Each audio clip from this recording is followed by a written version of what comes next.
Cool. Yeah. So I'm one of those CEOs that like, I'm not into social media, like I'm not into self-promotion, but I should do a bit of it, right? Why? Like it's part of the job. It's part of what's expected. Really? By who though? I think the board for starts, prospective investors, the company, I think everybody. But when I say self-promotion, it's like people hate like a cheesy like LinkedIn self-promoter. I guess, I mean, I'm public speaking fairly regularly and sharing interesting content around what's happening in higher ed, like genuinely providing interesting stuff, insights, that kind of thing. But yeah. And what do you think they want to see? Just that you're like clued into the industry? Well, I think it's a good question. I think depends who, right? So if you think about the board, they want to see that I'm creating a brand and waves, like a bit like how Elon promotes his company. Well, obviously he has B2C companies and we're B2B, but I think the same logic still applies. Like if there are a variety of prospective customers and customers that know of me and feel connected to me or think that I'm a thought leader, I think they're more likely to want to work with us. So I think that's part of the logic. The same applies to prospective investors and employees for that matter. It's so hard to measure all this stuff. Like you were talking about art, it's like, if I do a bunch of these things, did it make a big difference for what we just listed there or not? I don't know. Huh. Do you enjoy doing it? I really like public speaking. It's funny, I used to hate it when I was younger. I quite like podcasts, like interviewing people's fun. I don't like social media, but the marketing team manage my account for me. What don't you like about it? Well, it's just like, it's very contrived and like it takes a lot of effort to write a good post. And I'm not the sort of patient person to sit there for like plan a good post a week in advance, sit there for half an hour, write something insightful, take some funny photos. It all just feels like they're too contrived, a bit of a waste. That's LinkedIn that's contrived. Like Twitter is not like that. Twitter and TikTok are like authentic expression. Instagram and LinkedIn are like kind of fake. Reddit's great, but it's not for work really. But yeah, fair point. Yeah, all our stakeholders, the two for TikTok, a bit on Twitter, a lot on LinkedIn. So I have to be on both of those too. But marketing team do a pretty good job, and I don't have to then write posts specifically and stuff. Yeah. Cool. Okay, so before we get into how you grew up. Okay. So the company you run is digitalizing textbooks for universities, but like big mission, like change the whole system. Do you, why is this something you care about, or do you really care about it, or was it just like a good business opportunity? It's a great question. I think it's the right answer should always be a combination if you want to maximize your impact. For me, the point of BibliU is to drive better higher ed outcomes, whether that be students' grades or retention, ultimately social mobility, more students from the lowest wealth brackets ending up in the higher ones. And social mobility is really, aside from this last couple of years, it's really been on a downward trajectory for the last 20 or so. So it is a problem that we're facing in society. So that's a problem to tackle. But then I don't think it makes sense to tackle, in my opinion, it doesn't make sense to tackle something that's not a good business opportunity, because that tells me that your impact would be not huge. Maybe it's partly because my previous organisation, Teach Learn Grow, the charity, free maths and English tutoring, mostly to rural Indigenous kids in West Oz, a little bit in New South Wales actually. It just felt like that was heavily constrained by corporate sponsorship, and we'd never have the sort of impact. Like we've had 1 million people use the BibliU platform. There's no way I couldn't see a path that Teach Learn Grow would ever touch 1 million kids. And it's amazing. I'm still on the board. In some ways, I'm more proud of the work there than BibliU. But it's really hard to impact broadly outside of government or outside of a big company.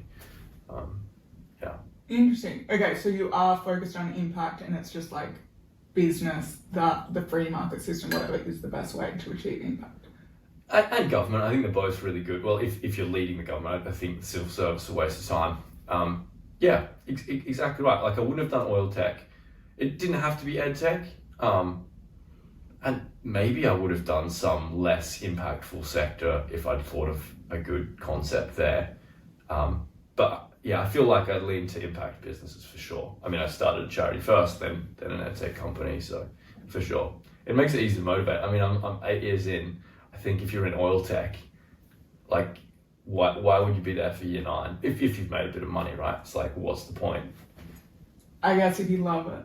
Well, exactly, but I think it's hard to love. Not that oil's like evil or whatever it's used in society, but I find it hard. I would find it hard personally to get super excited about my day. Or like in, if you love year 9. if you love your team and you love the problems and you love the, your day to day.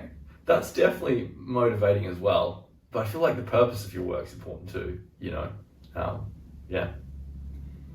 Okay, so when did you start caring about social mobility?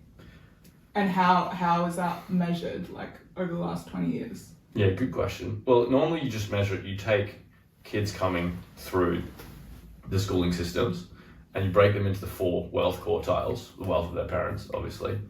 And then you look at where they end up later in life. Like, were they in the bottom quartile to start? Did they end up in the top? And what's the probability that happens? And post-war, all those movements from like the bottom to the middle, the bottom to the top, the middle to the top, all massively improved and genuinely started to reflect, what the Americans like to call the American dream of like anyone could do anything. But the last 20 years, the last 2 or 3, particularly in the US, it's gotten better. But prior to that, the previous 20, those probabilities of particularly going from like the bottom to the top started to decrease. Measured by household income. Yeah, exactly. So it's like, how wealthy were your parents and then how wealthy were you later in life? And was that a different wealth bracket, basically? And I think it's super important for like the glue of society, whether it be the health of the democracy or capitalism, surviving and, things like populism and like the anti-democratic movements, I think, are built on problems with social mobility, essentially, and problems with wealth, productivity increasing. So, yeah. I didn't answer the other part of your question, though. Which is why you care about it. Why I care about it? Yeah, exactly. When I was a teenager, I studied chemistry. I wanted to be chemistry research, doing something with global warming. So it wasn't like I always was set on this. Teach Then Grow was a bit of an accident, to be honest. A friend and I, Trav, co-founders, we were studying at UWA, and we just we were a bit kind of lost, as I think often 20-year-olds are, 19, I guess. We're studying, we're doing fine in our studies, we're socializing, had decent social lives, but it just felt all a bit like we're not doing anything. It's just like very, we're not helping society, I suppose. He's a teacher, and we came up with this idea of like tutoring kids. We took some friends and did one school in rural WA, 3 Springs. And that was just a bit of one of those life moments where you realize, wow, this is actually really enjoyable, but also like I feel like I'm actually helping these kids and hopefully some of them get into uni.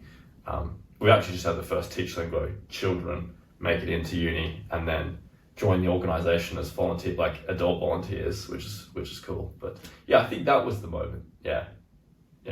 So it wasn't like before that necessarily I was set on social mobility. Yeah. Okay, so going back to how you grew up. Yeah. What was growing up like for you? You were talking about one of the previous guests you interviewed and how they had a pretty tough childhood, maybe because they were made professional in their early teens in their music career. Honestly, I had a pretty easy upbringing. So I grew up in rural West Australia. Mum had a farm just outside of Bunbury, and Dad lived in Bunbury. And so I experienced a bit of like the country, essentially. Things are pretty quiet, pretty slow, very relaxing, safe, obviously, for kids. My parents divorced when I was 5, but they're extremely,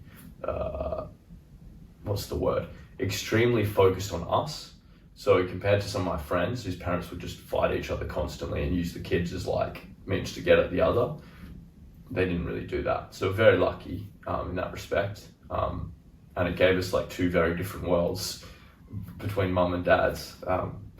And then, yeah, I always liked school, primary school, high school, like was pretty studious. And yeah, I think that's the summary. I've got a younger sister that we grew up together. I've got a couple of step siblings. We didn't grow up together, but joined the family since, and a half sister who's much older. So yeah, it's a childhood. And what did your parents do?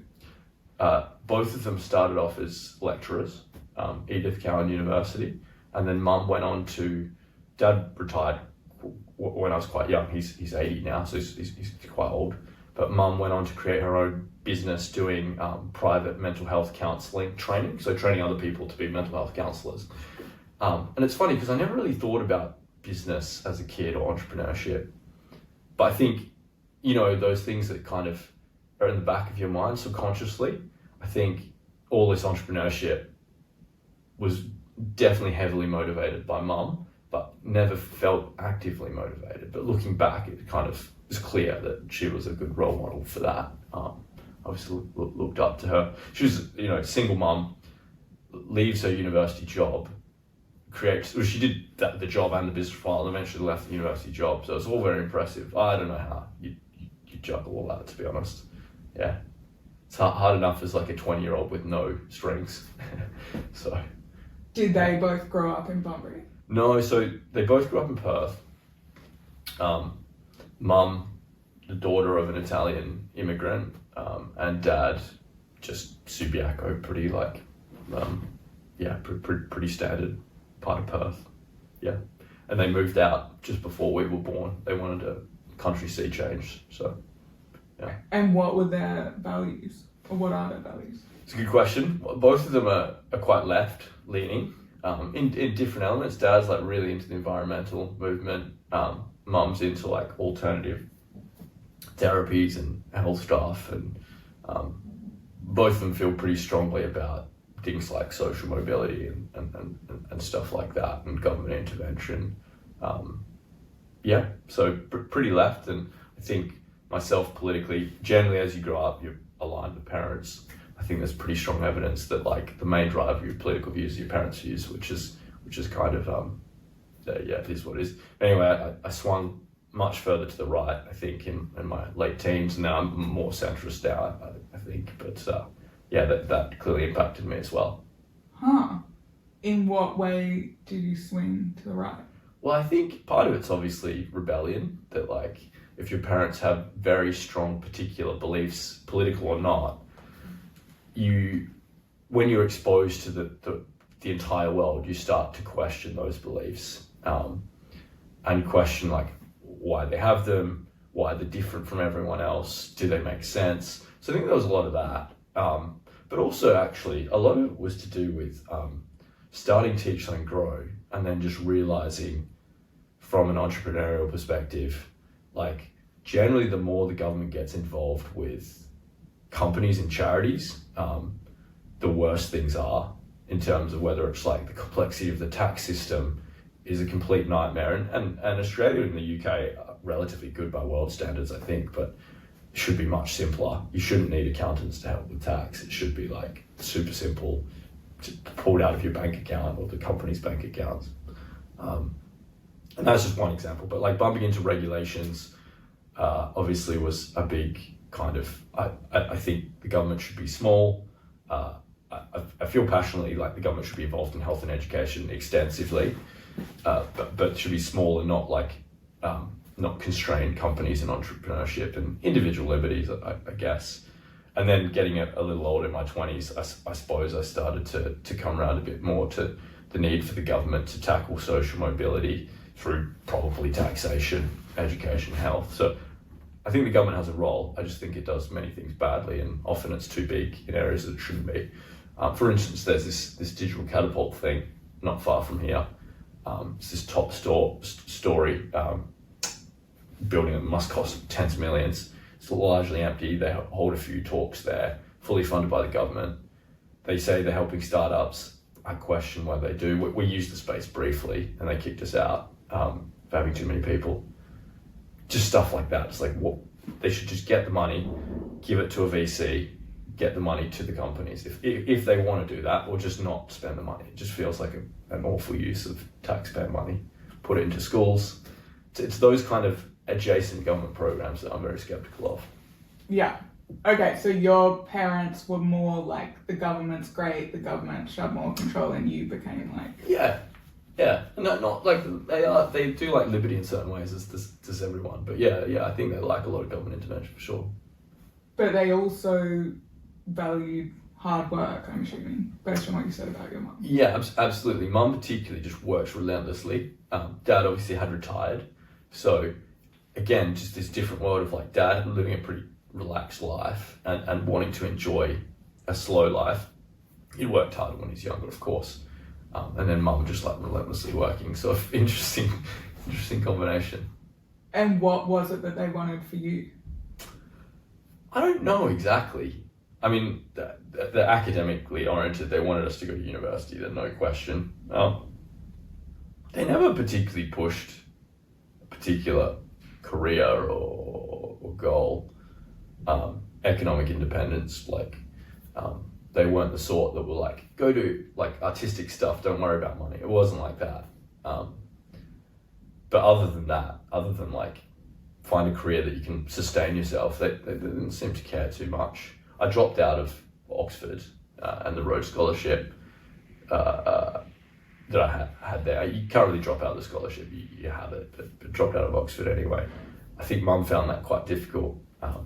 Dad didn't seem to care, so yeah, I think that says a lot about them, really. And where do you think that came from, that desire to be helping other people when you set up the tutoring? I've always felt that like, I felt that I'm fortunate to have a good upbringing and fortunate to be able to like do well at school. And that I should apply my talent and my spare time to like helping the world, essentially. It's probably mum and dad both feel strongly that you know, individuals can influence the world and should with their spare time. So I felt that way, but it wasn't really clear, Delia, like one day I'm not doing anything really, and the next day teach, learn, grow. I think Trav and I just kind of, because we're traveling together, we're talking, he's very political, we're talking a lot about like the world and stuff like this, and we just got to the kind of conclusion like, what are we doing? Like, we're doing nothing with our time. We should do something. That kicked it off. And then as I said, once we'd actually tasted the experience of like running this volunteer tutoring program, it was very it's just such a great feeling, rewarding, exciting. Yeah. Cool. Yeah. So. And have you seen examples of people who were less fortunate than you, for you to understand that you had a good childhood? Yeah, definitely. Maybe Trav a little more than me, from maybe because we went to different primary school. I've always went to government schools, and so obviously you have the blend of everyone. The government schools I was in were pretty middle class. To be fair, it wasn't like I was exposed to tons of people in the lowest bracket. But even there, like even in those schools, some kids just clearly, a lot of it in the more middle class group, I guess, is like parents that don't necessarily give their kid enough time or encourage them to take on opportunity, essentially university and a better life. And so there are a ton of kids, particularly at my high school. Most of the kids at my high school don't go to university. A ton of kids I thought probably should have. And the trades are great careers. It just felt like they defaulted into not going. It wasn't very active on their part or their parents' part. And the school also was, it's a great school, but the school wasn't particularly good at encouraging people to give it a go. They were like, if you're on the fence, do a trade, basically, which seemed wrong, frankly. I think if you're on the fence, they should just give you loads of information and send you away to make your own decision. So how do you, this is like this big trend on Twitter at the moment. I don't know, or in the US that it's like, and even it's happening here that it's like, okay, too many people are going to university and like actually some people are suited to jobs, and like the accounting firms like you can do an apprenticeship, and people in the US being like, I've paid all this money and now I can't get a job, and then these people being like, screw university, like it's a waste of time, it's a waste of money. Like, how do you feel about, which for some of that I'm looking at it, it's like, who promised you that you would get a job? Like, it's not a given that you pay this money and then you're suddenly employed. Like, you still have to do work. But I am like, maybe I came from an opposite place where it was like the default was go to university, which isn't the path for some people. Yeah. And then they feel like a failure and blah, blah, blah, because they don't fit in or something, or they don't do well. Yeah, it's a great question. I think ultimately you're touching on the biggest problem in the higher ed sector, that the universities, the typical course hasn't been tailored increasingly to skills. So there have been loads of economic studies showing that university doesn't actually give you any productivity boosts. It just gives you the signal, a piece of paper that you can get better jobs with. And that's kind of sad. I mean, clearly some courses like medicine do, which indicate that others maybe are even kind of negative. They're just like a waste of, like, anti-productive, and it balances out. Clearly there should be generic researchy courses of reading or chemistry, whatever. But research is like such a tiny portion of the population that it would be better if most people at university did what you were alluding to, degree apprenticeships, where you do a couple of days theory, a couple of days in the workplace, and really the curriculum on the theory side should have to be agreed between academics and business. It shouldn't be academics alone just deciding what to teach. Again, in the super researchy courses, obviously academics should own everything, and they're very good at creating academics, which are super important for the world and productivity.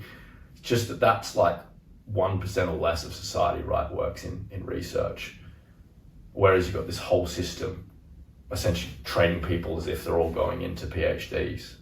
So it really needs to change. The US has this great legislation coming through called gainful employment, where they're measuring the typical salary out of a course versus the cost of the course, because the problem is partly that the cost of courses go up and productivity hasn't changed. And so that will start to incentivize, and soon I think funding will follow, as in, and Australia's talked about the same, you probably heard as well, courses where the return on investment is not good will be not funded by the government or given limited funding. And people argue, well, that course is good for broadening, sure, but like, we shouldn't fund unlimited broadening courses. We should be we have huge productivity problems in our Western societies. Again, US less impacted, but we should be funding productivity, funding things that help social mobility. And this idea that just don't do uni, I think is wrong, because that also is just giving up. It's like, well, we couldn't possibly make people more productive, so let's just send them straight into the workforce. I don't think that works well either. I mean, we need more engineers, we need more people that are good in the finance sector, we need more people that are good at sales and marketing. So we just need to reform the education system, I think. Yeah, because then I do love that, the freedom to go. I mean, I guess if you're academically inclined to go and study and do and explore, because how are you supposed to know at 18? Like, I think that's crazy, like locking yourself into like a 7-year degree, which is not how other countries do it. It's like you can't choose these vocational, like law or medicine in the US or no, here you can, but whatever, you have to do it afterwards because it's a commitment. Yeah. But to be like, oh, if you love maths or you love art, history or whatever, have the freedom to study it, and then, but maybe it's a balance, isn't it? Like, I think a lot of people that we know that, you know, have academically minded families are pretty well off. The kids do want to just do lots of broadening or research and then figure it out. That's fine, particularly if you're going to a top, you know, Ivy League school or a red brick school in Oz. That's fine. That group aren't like the productivity thing. It's the average person. I think you've got a good point. Maybe the first year should be general, so they're trying multiple workplaces, and they're also doing multiple different types of theory, and then maybe in second year or third year they then pick, and then it becomes specific. Maybe there's a balance, because you're right, I mean, 18-year-olds, it's difficult to pick a career specifically then.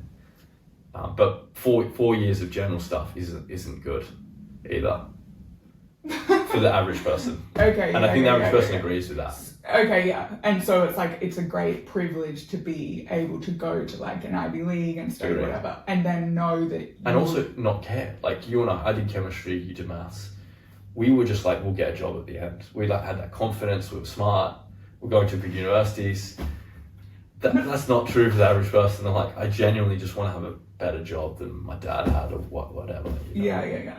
No, but then that's why I moved overseas, because Australia's so vocational that it was like, oh, if you're in maths, you're stuck in that path. Whereas then I went to the US and it's like, oh, if you do maths, engineering, you can have whatever job you want. True. And same here, it's more like, oh, you went to Oxford and studied medieval history, like, great, you can work at like, you know, you can work anywhere, yeah.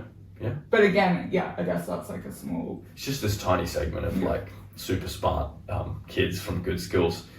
I wouldn't reform those schools, just let them do whatever. I mean, there's no productivity problem at Harvard or Uni of Melbourne, really. Yeah. Okay, so what was it that you wanted for your life? So you went off, you were doing chemistry, presumably. Yeah, well, I was good at chemistry at school, and somewhat, like, it was probably the subject I found the easiest. And I felt I liked it the most, but I never liked labs. And then getting into university, and I actually picked, UWA has a special like research-oriented science degree. You can do any science, like you could have done maths. And then every year you have to do research projects with professors, which was cool. It was like an apprenticeship for research. And that's a degree that would be great to replicate, actually. Anyway, hated the lab, was bad at the lab stuff. And then by the third year, when I had the Teach, Learn, Grow experience, it probably took nearly a year after the first Teach, Learn, Grow experience for me to snap out of it and be like, I kind of hate chemistry. I'm not very good at the lab stuff. I should do Teach, Learn, Grow. I think maybe if I'd done physics or maths, maybe I would have stayed with it, but I guess I feel they're a bit far from impact, which is unfair because, like, obviously, like Einstein creates relativity and that creates Wi-Fi, but I guess I want to have impact whilst I'm alive, you know. So, yeah. So then, when you finished, you were fully focused on Teach, Learn, Grow. Yeah. So I graduated UWA, and then I won the Rhodes Scholarship just before I graduated. So I was going to have to come here. So I was going to have to hand Teach, Learn, Grow over to someone else, but I worked full time there for 9 months and picked helped find a successor. Yeah, and that was great, and I love that. It's one of the high points of my life, that 9-month period. And what were you doing to support yourself? Because presumably you were living away from home. Yeah. I mean, mum and dad live a couple hours from Perth, where the university was. Teach, Learn, Grow had a number of corporate sponsors, so I was paid like possibly less than the minimum wage. Anyway, I was happy with just being paid enough for rent and food. But we have like 5 or 6 staff now at Teach, Learn, Grow, and the CEO is paid like a reasonable, you know, a reasonable wage. I mean, we have a great CEO in Bridget, and you have to in the charity sector. Yeah, you have to pay to get good people. So, yeah. But even so 2 years from inception, we had like a decent amount of corporate sponsorship. Yeah. Got it. So, and it wasn't something you were like super worried about. It was more just like, I need to be able to pay my rent and eat. Yeah, exactly. I wasn't thinking about long-term, wealth or economics or anything like that. I was off to Oxford too. And why did you apply for that? Well, I guess when I made that decision, like, I don't want to do chemistry, it wasn't clear Teach, Learn, Grow would have enough money to pay. So I wanted to keep optionality open. So I was like, well, I'll push Teach, Learn, Grow, try and get some more corporate sponsorship in, get the board to agree that we need a full-time role. But I wasn't sure that would happen. Then I applied for BCG, Boston Consulting Group, as you know, and Rhodes, just so that like, I couldn't have done Teach, Learn, Grow without pay, essentially. But as it turned out, all 3 of them kind of worked. So Teach, Learn, Grow did have enough. I got the scholarship. I interned at BCG. I was offered a job which I never took up. So yeah, I mean, it's fortunate, I suppose.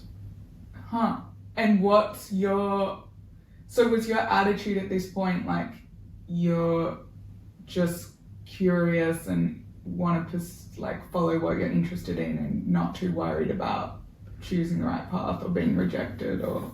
Well, I think I experienced the entrepreneurship bug, which I'm sure you feel with your podcast and many of your guests feel. And so at that point, I knew I wanted to do that, but I wasn't willing to do it. I was unable to do it with no funding. So BCG would have been a way to either save some money, get some investment, get Teach Learn Grow off the ground or a company eventually. Rhodes obviously paid for 2 years, and I felt that would be a good opportunity to start something whilst on the scholarship, which is what I did with BibliU. Basically looking for ways to fund my life whilst I incubated entrepreneurship, if that makes sense. Huh. Yeah. And you were quite confident about your abilities and knew you were smart, and because BCG, a lot of people want that job. Yeah, it's true. I'm really glad I didn't take action. The internship was great. I guess I didn't care. I mean, to what we were talking about before, people like you and I, Delia, will always be able to find decently paid jobs in our life. I don't, but I You worked at a hedge fund. Yeah, but I have so much fear. Yeah, it's confidence thing. It's just fear. Yeah, I mean, I guess particularly maybe since Rhodes or since BCG, one of those things then gave me a lot more confidence that, well, if I've got this, then someone else will pay me decently in the future. Had you experienced setbacks to that point? I mean, entrepreneurship always has setbacks. I just scraped enough, because to get Rhodes you need certain grades.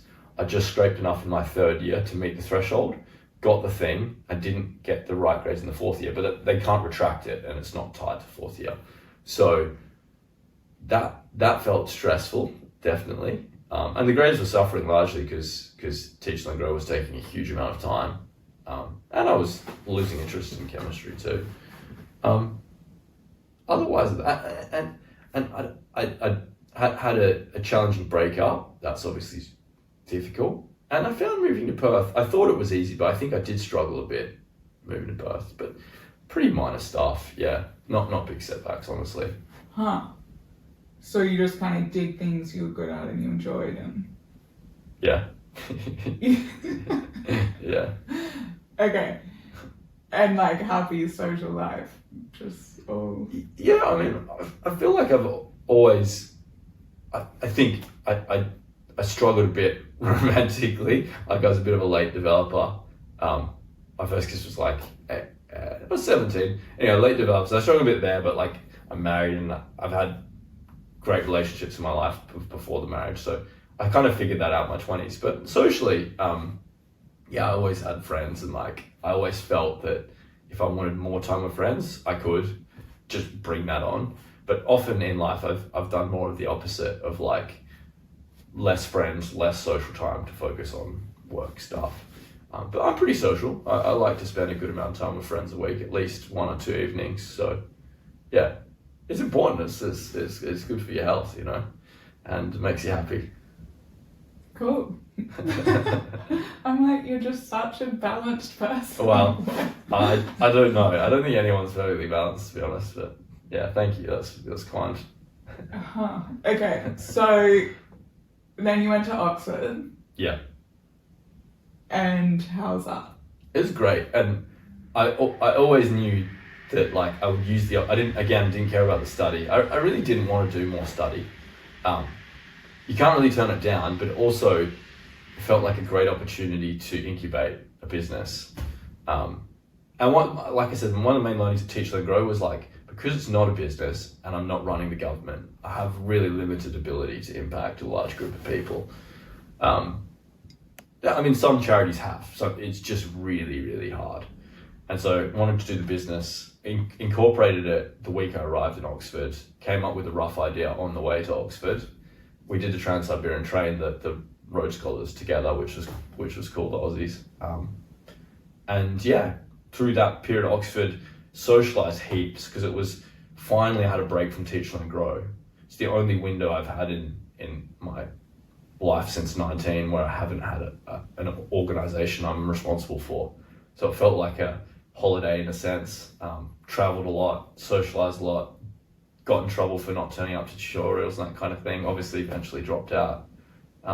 Did a decent amount on BibliU, and then got a bit of money for BibliU, got the first publisher, and then I was out. I was like, I've got what I need now. So After how long though? 18 months. And I think if I'd been more focused, it could have been shorter, but as I said, I felt like I needed a year of just like not working too hard, socializing, meeting great, cool people, and traveling, and yeah, it was good. How did you hear about the Rhodes Scholarship? I guess, I mean, everyone knows about it in Oz, right? I don't think so. Nah, I feel like everyone at university knows about it. And maybe it was just a misconception. I think it probably started from chemistry, actually, because I was thinking about being a researcher. So I knew the main scholarships, and I knew that if I wanted to be good in chemistry, and it's a shame that anyone in the Rhodes Scholarship does research. That's a separate point, but anyway, it's supposed to be for leadership, not academics. But I knew the main scholarships. I knew I should try and get one in order to do a research career.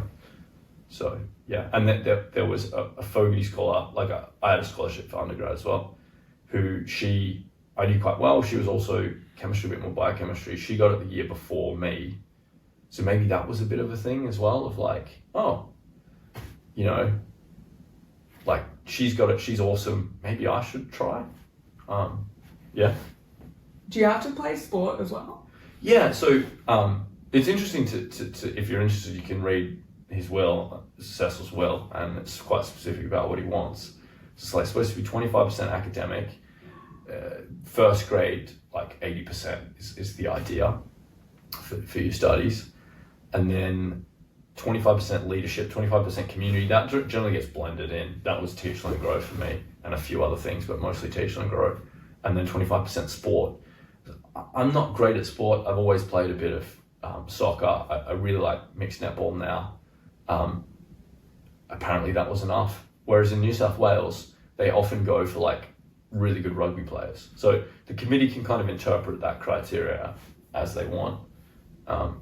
Whereas I think West Oz goes more for community leadership people. Or in Rachel's case, she wanted to do biochem research, I think, and find vaccines, that kind of thing. So, yeah. And you wanted to go somewhere else, overseas? Yeah, you know, I regret not having applied to overseas. Or I did apply to the East Coast, but the scholarship at West Oz was like, again, hard to turn down. Yeah, I regret not doing it as a teenager. I don't know why I didn't apply overseas. I travelled, I enjoyed overseas. You know, if I hadn't got it, I probably would have stayed in Perth. So for that reason, I'm really glad that I did get it. Yeah, it wasn't very deliberate, the move, if that makes sense. But it was about going to like the highest quality institution, or? Sort of. I mean, I didn't really care about the study. I mean, I did appreciate the time there, and I enjoyed meeting some of the professors and the odd lecture, but yeah, I didn't really care that much. Just the brand was great. The stipend was great. I could start a business. Both of them would help me start a business. So, yeah. Huh. And did you know that you wouldn't finish it? No, I hoped I would actually. My plan was to do both, as I'd done in Perth. But again, a similar thing where grades were, I never got formally graded. PPE is a weird course where you only get graded in first year, which I skipped, and then graded at the end in the final exam. So I never got formally graded, but the indicative grades weren't great when I dropped out. But more importantly than that, the business had this publishing contract we just signed with OUP and money. And so altogether, I was like, I really don't want to focus everything on study right now. I'm not interested in that. The business might damage the business. Like OUP might be like, what have you done in 12 months for terminating the contract? It was a trial contract. So yeah, just dropped out. Yeah. Huh. I felt both were suffering. It's like studies were suffering, business was suffering, focus, like pick one of them. So, yeah. And was anyone disappointed in you besides your mum? It's a good question. I think a lot of the other Rhodes Scholars were confused. But I never really looked to people outside my family and friends for affirmation. I do enjoy affirmation, as does everybody, but I don't look for it. So I don't really care what they thought. I cared what mum thought, but like I knew she'd be disappointed, and like I still did it. Like, yeah, yeah. No, I don't think so. Dad didn't care. My sister didn't really care. My close friends almost expected it because of the whole teach and grow thing as well. So, yeah. What about the university? Pembroke, the college, they were like, you need to study more. They were pushing that, which was part of the factor. So I think they were annoyed that I'd wasted the time. They run most of the teaching for the course. I didn't really care that much. I asked them for them to hold my space so I could come back if the business didn't work, whatever. They said no, which I thought was very rude. And, you know, I think it's short-sighted for institutions to do that kind of thing. I probably would have never taken it up, but it would just been a nice gesture for them to be like, yeah, come back in a year or two and let's see. Rhodes could have placed me in a different course anyway, but yeah. And then anyway, the head of Rhodes House was really good about it. I think because he's McKinsey done business himself, he was like, I would like you to finish, but I'm not going to, you know, make a fuss of this. Like, I think entrepreneurship's good. And he was really supportive. He was a good guy, Charles Conn. So yeah. And so what's really exciting to you about entrepreneurship? It's just like you just want to build something and grow it. Yeah, well, I don't like authority, so I think I'd struggle reporting into someone in an executive chain of command. I did a BCG for a while, and yeah, but I don't particularly like it. I like making decisions and yeah, changing things. But yeah, just to be able to have an idea and then execute it, like see it come to fruition, is really cool. And then also managing people, coaching them, also really cool, really hard. And I think I wasn't particularly good at it. I've gotten a lot better with coaching and training and having good execs and board around me to give me good advice. Yeah, it's just loads of fun and exciting, and like I like risk in a way. Not that I like gamble or anything in my personal life, but like I do like risk, so maybe that's part of it. And is that why you're interested in Russia and communism? Because you're like, oh, they didn't get to do this? That's a good question. I love geopolitics. I've been to every country in Europe, obviously Russia twice.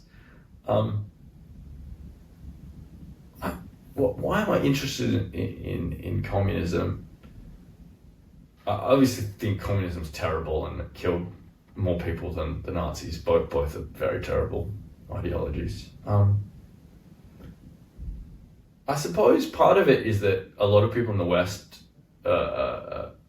obviously broadly hate Nazis, which is good, but I think there's a lot of sympathy for communism. I think if you travel to these countries, you realise that there shouldn't be sympathy for it.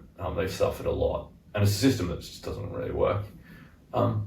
I guess I find great power conflict very interesting. I like thinking about the big problems in the world, and whatever the great powers are up to often determines the quality of life for most of the people in the world. And we're just lucky that the UK and the US have done some bad things, but broadly they've tried to make life better for citizens and citizens of their allies, whether that be more democratic or more wealth. And if Russia had won the Cold War, or Germany had won World War II, it's a pretty scary alternative reality, I think. So maybe that's the fascination, yeah. Is it not the authority thing as well? And like the small government? That's a good question. Yeah, I think obviously I see, like on one hand, authoritarian, like the authority thing, like in my role, like I have authority, and I think businesses are very efficient when they run with lots of authority, but actually increasingly I run with more of a consensus-based exec. So difficult questions, I don't decide myself. I ask them for their opinion, tell them my opinion. Rarely do I overrule them. Sometimes I have to, rarely do I. So I respect authority in that sense, like I think it's important. But yeah, to your point, I guess, yeah, communism is like the most gross overreach of government possible, really. Other than Nazism, I guess they're kind of the same. Yeah. Okay, you have to go in 2 minutes, so the last 3 questions. All right. Is there a book that's had the biggest impact on you? Oh, good question. I think Wendy Kopp's biography, she founded Teach for America. You should go talk to her. and she probably would talk to you too. I should reach out to her sometime, I never bothered, but I read that when I was doing Teach, Learn, Grow, and it was just very inspiring, and she's one of the few people in the charity world that's actually created a huge charity that's had a pretty big impact. And just reading all the stories, a lot of them were like, she wasn't very good at managing, she wasn't very good at fundraising, she wasn't very good at focus. Like, I fell into all the same traps she did, so I felt connected to her. Also, education space, obviously. So yeah, I'd recommend. I can't remember the name of it, but her biography, as opposed to her second book, which is a bit more of her ideology. But the biography is fantastic. Both are good books, yeah. The biography is better. Cool. How do you stay grounded? Good question. Exercise, super important. Try and sleep 8 hours. Eat regularly. I think they're the main things. I've just recently started yoga once a week. That's been good. But not vinyasa, fast yoga. It's like, I like yoga for the meditative reasons, not like intense stretching. I do mixed netball and soccer. I don't need vinyasa in my life. So you're doing yin yoga? Yeah, more yin. That's what I did last week. Yeah. Love it. So let me do that. Okay, last question. Yeah. What 3 words describe the best version of Dave? Oh, that's hard. I think you need time. I think I